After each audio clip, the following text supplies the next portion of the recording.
গৃহে একই দেয়ালে যদি আপনার রান্নাঘর এবং বাথরুম হয়ে থাকে, তাহলে মেনলি যে সমস্যাগুলো হয় সেটা হচ্ছে স্বামী স্ত্রীর মধ্যে ভুল বোঝাবুঝি এবং সবসময়ের জন্য তর্ক এবং মনোমালিন্য চলতেই থাকে।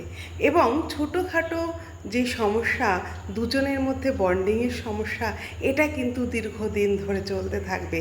আর যেটা হবে, বাড়ির মহিলাদের কিন্তু বড় বড় রোগ হবে, একটার পর একটা কিন্তু রোগে আক্রান্ত হবে বাড়ির মহিলারা, এবং বাড়ির প্রত্যেকটি সদস্য পেটের সমস্যায় ভুগবে। এবং আপনার বাড়িতে আস্তে আস্তে শান্তির অভাব, এবং আস্তে আস্তে ঋণ বাড়বে, এবং আস্তে আস্তে আপনার অর্থের ফ্লোটা কিন্তু কমে যাবে।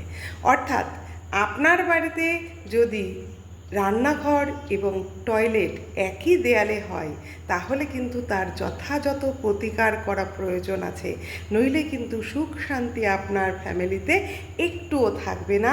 তাই আপনি ইমিডিয়েট তার একটা প্রতিকার করার ব্যবস্থা করুন, টয়লেটেও প্রতিকার করার ব্যবস্থা করুন। এবং এর প্রতিকারটা কী, সেটা হচ্ছে আপনি আপনার রান্নাঘরের মধ্যে দক্ষিণ দিকে একটা মা অন্নপূর্ণা দেবীর ছবি রাখুন। মা অন্নপূর্ণা দেবীর ছবি যদি আপনি রাখতে পারেন দক্ষিণ দেয়ালে, তাহলে কিন্তু এই সমস্যা অনেকটা কমবে। তবে আপনারা চেষ্টা করবেন একই দেয়ালে টয়লেট এবং রান্নাঘর যেন না হয়। সকলে ভালো থাকুন।